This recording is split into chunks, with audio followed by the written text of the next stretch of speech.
देखिए दोस्तों, चार्ट देखकर आप अंदाजा लगा सकते हैं कि कौन सा शेयर अगले दिन मूव देने वाला है और कौन सा शेयर अगले दिन डाउन ट्रेंड में जाने वाला है।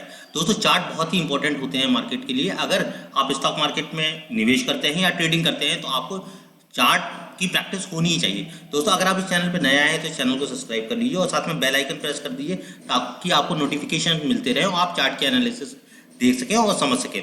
दोस्तों, मंडे को जो बैंक है इंडसइंड बैंक, इसमें बड़ा धमाका होने वाला है। हम आपको चार्ट पे अभी लेके चलेंगे और साथ में दिखाएंगे कि इंडसइंड बैंक पे किस तरह के लेवल्स बन रहे हैं और क्यों वो लेवल्स बन रहे हैं और इंडसइंड बैंक का शेयर है कहाँ तक जा सकता है। तो यहाँ पे हम लोग चलते हैं इंडसइंड बैंक के चार्ट पे। ये आपके सामने इंडसइंड बैंक का डेली चार्ट खुला हुआ है। इस चार्ट को हम लोग कर लेते हैं थोड़ा सा जूम। अब जूम करने के बाद आप जो देख पा रहे हैं इंडसइंड बैंक में जो चीज चार्ट पे आपको दिखने वाला है कि इंडसइंड बैंक में जो तेजी बनी थी, दोस्तों माफ कीजिएगा ये चार्ट खुल नहीं रहा है, हाँ ये अभी खुल गया है। जो इंडसइंड बैंक में तेजी बनी थी वो एक लेवल था इंडसइंड बैंक का। हालांकि कंटिन्यूअसली डाउन ट्रेंड में चल रहा है इंडसइंड बैंक, लेकिन ये जो तेजी बनी है वो इस डेली चार्ट के ब्रेकआउट की वजह से ये तेजी बनी है। कंटिन्यूअसली अभी ये डाउन ट्रेंड में शेयर चल रहा है, तो डाउन ट्रेंड में शेयर जाते ही इस शेयर के जो टारगेट आ सकते हैं वो 129 रुपए के अभी मैं टारगेट मान के चल रहा हूँ कि अगर ये एक ट्रेंड लाइन हम लोग ड्रॉ कर देते हैं इंडसइंड बैंक में, तो अभी ये जो शेयर है कम से कम जो इसका प्राइस है जो हाई बनेगा वो 11,139 के आसपास का जाएगा। इस ट्रेंड लाइन को टच होकर फिर ये शेयर नीचे जा सकता है। शेयर नीचे खुला था, जो भी फ्राइडे का ट्रेडिंग सेशन था वो शेयर नीचे खुला था 1008 के भाव के आसपास खुला था। 1008 1009 का भाव था और ये कॉन्टिन्यूसली नीचे से इसमें बहुत बाइंग आई, तेजी से बाइंग आई। तो आप इसकी कैंडल देख सकते हैं किस तरह की कैंडल बनी है और ये यहाँ पे 1108 रुपए के आसपास की क्लोजिंग दी है इसने फ्राइडे को। और ये कैंडल बुलिश कैंडल है और लेवल का ब्रेकआउट है डेली चार्ट पे, क्योंकि 1093 रुपए का जो लेवल था इस लेवल का ब्रेकआउट है। आप इसका अगर इंट्राडे चार्ट देखें 15 मिनट का, अगर इस चार्ट को लगाए तो पूरे दिन इस स्टॉक ने जबरदस्त मूव दिया था फ्राइडे के दिन।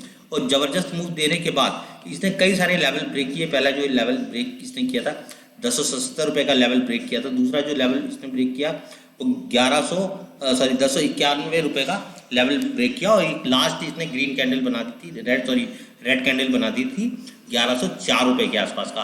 तो अब इसका भाव क्या हो सकता है, हम किस भाव के लिए रुक सकते हैं इस पर। तो डेली चार्ट पे अगर हम लोग जाएँ तो इसका जो प्राइस है ये ट्रेंड लाइन हमने ड्रॉ कर दी है और ये ट्रेंड लाइन है आपकी 1136 रुपए के आसपास की।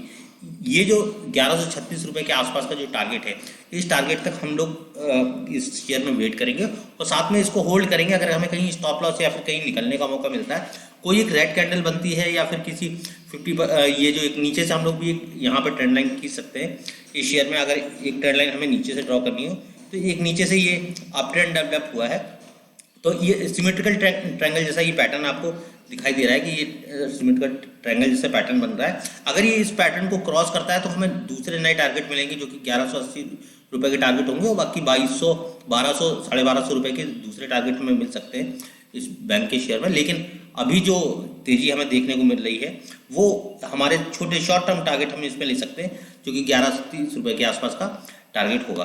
अगर हम इसको लॉन्ग टर्म इन्वेस्टिंग के तौर पे देखें कि लंबे समय के लिए क्या हम लोग ये शेयर खरीद लेते हैं, तो लॉन्ग टर्म अवधि का चार्ट इसमें हम लोग खोलेंगे और लॉन्ग टर्म अवधि में लॉन्ग टर्म पीरियड के लिए ये शेयर हमारा कैसा रहेगा। देखिए, लॉन्ग टर्म में अभी इसने एक ट्रेंड डेवलप कर लिया है। ये ट्रेंड लाइन अगर हम लोग यहाँ पर ड्रॉ करेंगे, इसने एक जो लो बनाया था इस बीच जो कि 700 कुछ रुपए के आसपास का था और यहाँ पे इस ट्रेंड पे ये शेयर चल रहा है। तो यहाँ से हम लोग मान सकते हैं कि जो लॉन्ग टर्म इन्वेस्टिंग के लिए चार्ट अच्छा हो सकता है। लॉन्ग टर्म इन्वेस्टिंग में भी ये अच्छा टारगेट दे सकता है, जिसमें कि फर्स्ट टारगेट जो लॉन्ग टर्म इन्वेस्टिंग में होगा वो 1250 रुपये का हो सकता है। 1109 रुपये का, लगभग 1100 रुपये का ये शेयर है और 150 रुपये की टारगेट के लिए लॉन्ग टर्म इन्वेस्टिंग के लिए आप इस शेयर में रुक सकते हैं, इस शेयर को होल्ड कर सकते हैं। अब हम लोग ये जान लेते हैं कि क्या इसका स्टॉप लॉस का लेवल कहाँ रहेगा, किस लेवल पे हम इस शेयर को। देखिए, यहाँ पे एक इसका मजबूत सपोर्ट है 990 रुपये के आसपास का, तो यहाँ पे हम अपना स्टॉप लॉस रखेंगे। मीन स्टॉप लॉस जो हमारा है वो थोड़ा सा बड़ा हो रहा है, लगभग 110 रुपये 120 रुपये के आसपास का हमारा स्टॉप लॉस हो रहा है, लेकिन टारगेट 150 रुपये का है।